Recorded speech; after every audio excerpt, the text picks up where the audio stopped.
There we go. Hello, welcome to episode 428 of the Self-Help Podcast with me, Ed Lamb, and my good pal Sean Orford. I've slipped up already, Sean. What's going on? Yeah, I know. You put your teeth back in. I don't think I'm going to put this one on YouTube. I look a state and I'm shattered. I've had a late night and an early start. Come on, this is the real thing now. This isn't the makeover. This is the way it really is. Come on. Yeah, no, burning the candle at both ends. So we're talking about goal setting today, which a lot of people that set lofty goals have a habit of maybe pushing things a little bit too far to the detriment of their physical and mental health. So we might come on talk about that today, hey? Yeah. So very much. Yeah. Stand by, gang. So liveinthepresent.co.uk for all any new guys out there. All the show notes and links, and all previous episodes online as well. Slight glitch in the matrix last week. I think we had some issues with the hosting, but we're back online, and we are. I must say, I checked on the stats, which I don't do that often anymore, but we're getting very close to 1 million total downloads for this podcast. Wow, that's amazing. It's pretty cool, isn't it? Yeah. I mean, we've been at it for a while, so I don't know. I don't want to do the kind of annual or monthly average, but it's pretty cool, man. Yeah, it's a good round number. Yeah. I'll settle for that. So many thanks to everyone that's, and I do know we do have people that have been listening since the very very beginning, and it's it's a part of their, when it didn't go online straight away last week because of our hosting issues, and people started to message me asking where it was. So yeah, that's cool. Yeah. Several people said to me they listen to this when they go to bed, because it sends them to sleep. Yeah, my wife used to do that quite religiously, actually. So I never knew how to take it, but I do listen to podcasts now sometimes as I'm dropping off, so I get it. It's because our voices are so soothing. You see, people relax, I guess. Exactly. I know you've got on your list in terms of relaxing that it's holiday time for you. So yeah, what you up to? What you've been doing? Just going to take some time off, and just grab a little bit here and a little bit there, and just take a break, before my brain explodes. Before we go again for in that pre-Christmas madness. Yeah, and who knows what's going to be happening with our friend COVID in the autumn. That's going to be the fun. Yeah, let's see what planet Earth's got in store for us, but let's not stress about that too much, because I mean, I went to I went to see some cricket yesterday, which was probably the first big event I've been to. Well, in I don't know, man, year and a half, longer, obviously. So kind of mixed feelings, really, because we went to Manchester to Old Trafford to watch some cricket. Mate got me some free tickets, and got the train there, and stadium full of people, I don't know, 20,000-30,000 people there, and it was all outdoors, so it felt safe and it felt fine, but it felt a little bit weird being around that many people. Obviously we're so used to I mean, I don't live in a city, so I'm not really used to that kind of throng of people anyway, so it was quite bewildering in some ways. And were some people wearing masks? Not outdoors, but on the trains and the tram, we got out to the cricket stadium, and indoors was kind of mixed bag, really. So life returning to normal, eh? But there we go. But we're talking about goals this week. So you've got a blog post that kind of spells out why this one popped into your head, and it sounded like it was another bit of an evolution from what we've been talking about recently. So people talk to me about what we've been talking about, kind of thing, and the kinds of things people are saying to me, like in struggling to get back into work. People are kind of, I'm not saying everybody, but there's a lot of people that are losing a sense of self. And in that, it's like, who am I? What am I doing? What are my goals? Why am I alive? All that kind of stuff. And one of the things when I was talking to some people about, okay, maybe we need to set some goals for the year and what you're going to do. And then it's like, well, is it worth it? What's the point? if I set goals, it's all going to go wrong. What happens if we all get furloughed again? Well, I can't do this, I can't do that. And it's easy to start creating that kind of negative picture, and just feel like life is really kind of negative and horrible. And it's like, maybe the issue is deciding, is it worth setting a goal? And that goal might be for a week, for a day, it might be for a month, for a year, it might be for life, whatever the goal is. And can we aim for our goal and actually make some progress in life? Because one of the things I think is that having a goal actually gives people a meaning to do stuff. Yeah. It's been a while since we talked about this topic, and even but we do discuss it every now and again, and I never really come to a proper decent conclusion on it, because there's quite a feisty article I'm going to link to in the show notes about, and the title is "Goal Setting Isn't Worth It," and it's quite a scientific kind of look into the energy that is used to expend you put into a goal, and how it's what you get out of that journey isn't always worth it, or very rarely is worth it. But then, the arc of human progress is kind of based on people pushing the needle, pushing the envelope, isn't it? Little by little, and achieving great things. Yeah, and I think that a goal to me is a direction, and the most important thing to the goal is the journey. So you need to enjoy the journey. But the issue is you have to have a direction to go in. It's a bit like when people wake up in the morning and feel kind of meh, and there's nothing to get them going. And I'm not saying that your goal has to be to climb Mount Everest. Your goal might be, today I'm just going to chill out and have a really good time. And maybe that's your goal. So you don't get sidetracked into having to do the cleaning and the painting and clean the windows and all that kind of stuff. You can actually just be for a while. Yeah. So no goal is too big or too small. It's just for having that kind of goal, having a direction, gives you a bit of oomph to do something. Mm-hmm. Do you think people's goals and goal setting have been affected by the pandemic in terms of changes in direction of life, or trying to maybe having, obviously we've had time to think a lot more and be, literally time to do what we wanted, and some people have, and I'm not saying it's right or wrong, because I've done plenty of it to veg on the sofa and get through a load of box sets and enjoy some good stories on the telly or in a book. And some people have kind of obviously used the time to create new businesses maybe, or a new direction in life. So have you found that with people you've been working with? Yeah, there are people that have generated new stuff, but I think that's one of the points is if people have stopped long enough to look at their life in the COVID lockdown and decide to change it, and very often the issue of change starts with, this doesn't feel right. I'm not enjoying this. I need to change it. And that's when you have to think, okay, well, what am I going to change it to? Because very often people have got where they've got on a kind of a default setting. They didn't intend to, they just did it. And then having got here, they're now thinking, actually, I don't know why I did this. I don't know why I got to this point. And now I need to change it. And needing to change is the first step, but having somewhere to change it to, which is the goal, is the second step. Yeah. And that goal changing could be a job issue, it could be a hobby issue, it could even be a relationship issue, it could be like a big issue. I've got one person who is literally changing their entire life. They've decided that it's time to stop doing everything they're doing, including their relationship and family, and go and do something else. And they're quite clear about what they want to do. But I guess that if you don't have any direction, and I'm not saying that you have to be fighting to get to a goal, I'm not saying all that kind of stuff, but if you don't have any direction, it's like being in a rudderless boat. It's just being washed around on the ocean. Where are you going? What's it about? And it can be as simple as, I just want to wake up with a smile on my face, go to bed with a smile on my face. That's enough. Yeah. As long as it enables you to do it.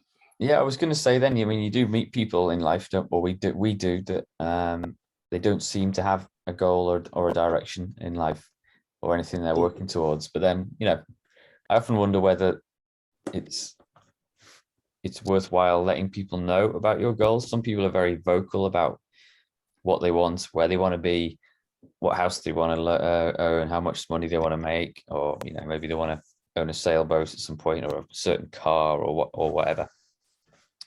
Some people don't do that. I think we have spoken in the past about the merits of actually talking about your goal, whether or not. I think there is a certain kind of maths or science.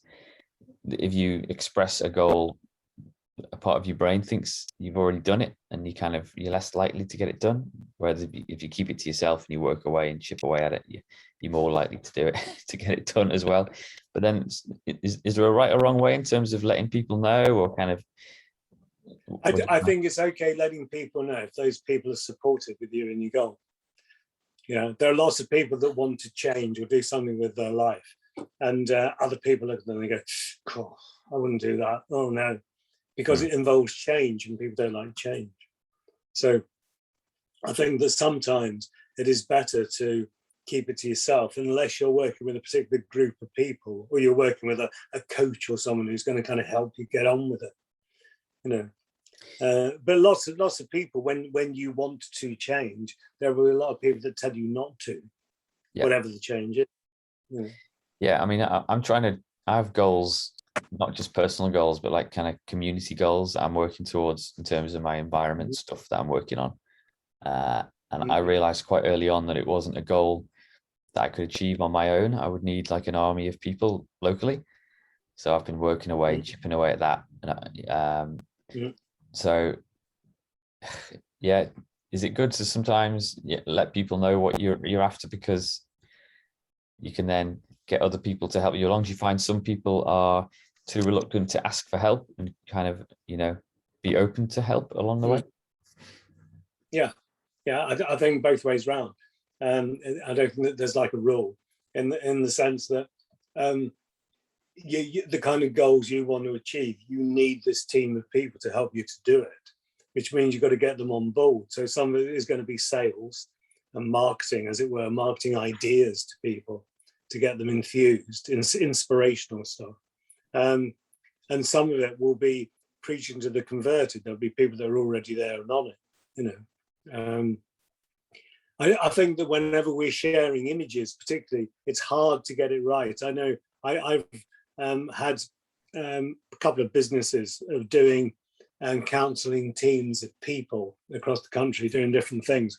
And it is very, very difficult to keep the image and the direction concise, and not to have it fray at the edges with different people doing things, and suddenly it all goes off on a tangent because they've lost the cohesion of the focused image.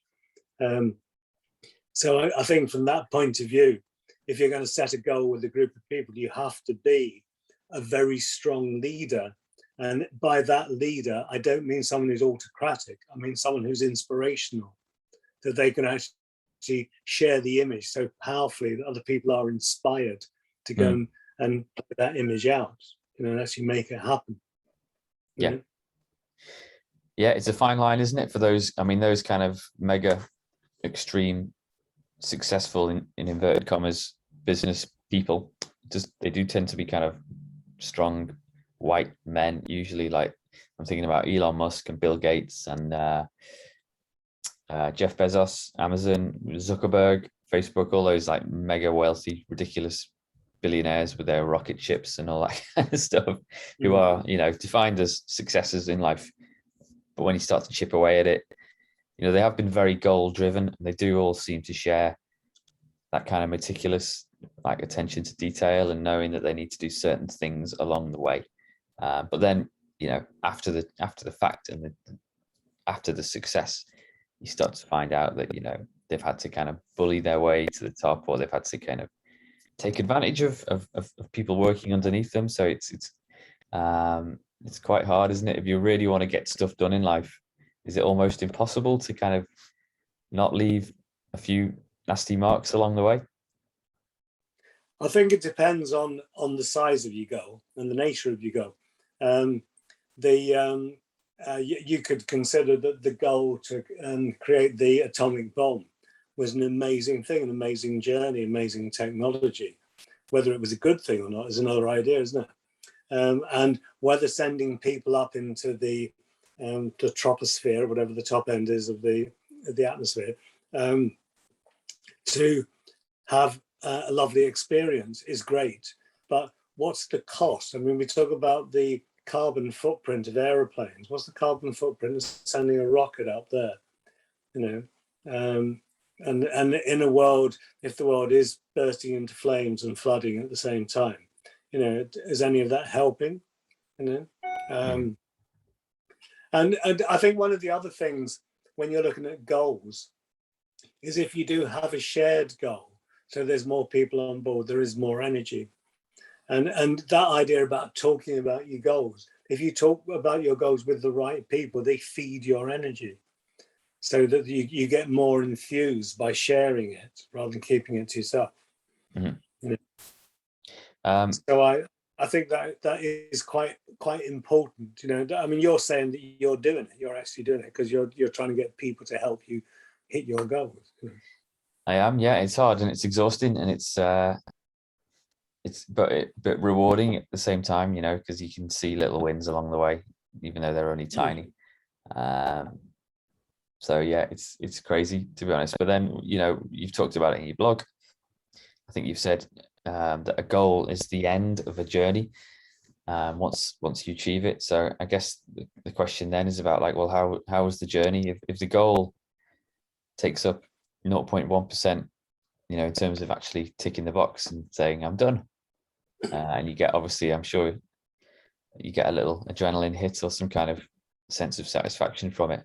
But yeah, if the other 99 whatever percent of the time has been misery and like anger towards you, and you know, it might have been worth it, you know, to be honest, depending on the goal. But is it worth weighing up at the start whether or not it's gonna be worth it? Yeah, I think that's the kind of awakening bit, isn't it? Being awake to what you're doing. We just had the Olympics. What we see is someone does the 100-yard dash and gets a lump of gold. Hey, and everyone claps and screams. We don't see the 10 years of struggle and hard work that went on for them, maybe their families, teams, trainers, all kinds of people to get them to the point of being able to do that one run, Yeah, and get the gold. You know, and it's easy, a bit like when you're saying about seeing people like Amazon and Virgin and, you know, all the big wigs. And it's like, we don't know what they went through or what their families had to go through in order for them to get to that point. yeah. You know, Yeah, I mean, yeah, I was loving the Olympics, actually. I missed the first week because I was away in a caravan without any electricity, so I was just I wasn't really getting the full story. But I got quite into it once I was back, and I just love all these mad little events and stories that you start to learn about. And yeah, obviously, I think it was a British boxer finished, got the silver medal, and was quite. I think he was quite disgusted in himself to it, and I think he took the medal off in the ceremony and put it in his pocket because he was that unhappy that he didn't get the gold. He apologized afterwards because I think he had some kind of, he was on some kind of spectrum, so his brain can't like comprehend not reaching a certain kind of target. He apologized anyway. But then at the same time, you see people that got silver or bronze medals that were absolutely just overjoyed and just delighted to, you know, be on the podium and that kind of thing. So there's a goal can be different things, isn't it? A goal, you don't have to tick a goal just by winning. You can do it by taking part, I guess, can't you, as well? Yeah. And one of the things I really liked in watching the Olympics, there was a particular race, I don't know which one it was a women's race, and the girl won, and all the others came up and hugged her. You know, there was no one going, oh, you know, you won and I didn't. They all came and hugged her, and they were hugging each other. And there was obviously that joy between them of taking part and being in it. Yeah. Yeah, which transcended the fact, okay, she had won, but we're all here together. You know, it was a good thing. Good thing to see. Yeah, I like that. Yeah. It was cool. So yeah, I mean, in summary, then, so if there is a summary at all, if people are at the start of a journey, or maybe they're just kind of considering, you know, defining a goal that they want to achieve, are there any particular resources or anywhere that you would I've got a quote here saying from Homer Simpson, which is, if something's hard to do, then it's not worth doing. which is one of my favorites. But yeah, I wouldn't necessarily listen to Homer Simpson on that. Where do you get people to start off if they've got a particular but big challenge? maybe that idea of it's hard is in the eye of the beholder. Maybe, maybe we can see it as hard until we actually start doing it, and then we think, oh, it feels okay. This, yeah. But looking at it from the other side of it can be tough. I mean, my thing is, and I've stuck it as my resource because I use it quite a lot with people. Is Joe Vitale's attractor factor. And the thing that I like about the way he approaches it, I'll depend the ideas and write my own book. The way he does it is that he's looking at the whole panorama of there's everything that you could possibly do. And how do you get from that to actually hone it down to find just a little beam of something that you're actually going to want to do and achieve? Because in effect, you could do anything, couldn't you? So, but he takes you through a process where he asks you questions. You have to go and think about things, and that's what brings it down. And it's a really useful process. And I always put a warning in with that book, where the first bit of the book is about him telling you what other people are telling him about how wonderful he is. So scrap that bit. And then there is the bit which is it can be a bit American and cheesy, but if you go through the cheese and get down to the pizza base, it's good stuff. Do it. It's good. It's worth doing. Yeah, Cool. it's a good one. So where are you going resource wise? Yeah, well, I'm going to shamelessly link to an event. So part of my environmental stuff and cycling stuff has led to a few things that we've got going. And we've got an actual public event which we cancelled last year because of we weren't allowed out and about to see people. So it's the Leverhulme Summer Cycle on September the 12th. It's a free event, so yeah, it's taking place in the Wirral or on the Wirral. Never know which one to say. So I'll put the link up. But yeah, we're not exactly sure the start point, but it's going to be either Clare House entrance near Clatterbridge Hospital or Brimstage Hall again, like it was last time. But we're just waiting on permission. Hopefully, Clare House we can use there because it's just a bit of an easier part for people to cycle to and to start from. So yeah. And how long's the cycle? Well, it's not a circular route, so it's a bit more of a village fete kind of festival thing atmosphere we're going for, really. So it's these private drives of the Leverhulme estate. Usually these. Yeah. So there is a footpath through there, but you might have seen down. But it's like a bit of a funny cross route, and there's an old roundabout that never became a proper roundabout. Yeah. So yeah, food and drink and picnics and hopefully some music and a few activities for kids and all that, and they're free to attend. Yeah. Come along and support. You don't have to bring a bike; you just walk it. But we want lots of photos of people on bikes, kind of with smiles on their faces and all that stuff. Yeah, I shall put that in my diary. Put it in your diary, yeah. And like I say, it's a little step along the way for Ed's goal for the car. Well, I won't say car-free world, but car-light world. We can do it. Yeah. Yeah, no, I like that. That's good. Rock and roll. All right, cool. And there's a couple of other blog posts that I'll link to in the show notes, which talk about the ups and downs of goal setting and got some good advice on where to start with all that stuff as well. Yeah. And the thing I'd say is that in the COVID thing, I've seen people lose their motivation. And the only thing that drags you out of bed when you've lost your motivation is willpower, but willpower directed at something. You need to get up and do something, and just little goals. I'm going to get up and walk around the block. That's enough. Just get going. Yeah. I will say, like my little lad, my eldest lad, Will's like dead. Just when he gets something in his head, he has to achieve it or has to do it. So he's playing cricket and he's playing golf and he wants to do this and that and he wants to do it, and like he wants to do some bike packing or bike camping with me, where you load your bike up with a sleeping bag and a sleeping mat and maybe a bit of tarpaulin to put over the top, and you just go and camp somewhere in the wild. So me and him are going to do that in the next couple of weeks while we're away. So wish us luck. Yeah. Yeah, good fun. Good fun. Yeah. Brilliant. So Right, are you going to be using your electric bike for that? no, it'll just be on my regular Right. gravel bike, adventure bike. So yeah, just Yeah. travel light and just find somewhere to rest our heads, hopefully with a decent view across a beach or something like that. We'll have to wait and see. Yeah, yeah. And hopefully don't get arrested or like shot by a farmer or something like that. Yeah, brilliant. Yeah. Cool. All right, then we'll leave it there. Okay. Back next week for more. And yeah, livingthepresent.co.uk for all the show notes and links. Take it easy, Sean. Yeah. And you. Keep I'll see you later. smiling. Bye, everyone. Bye.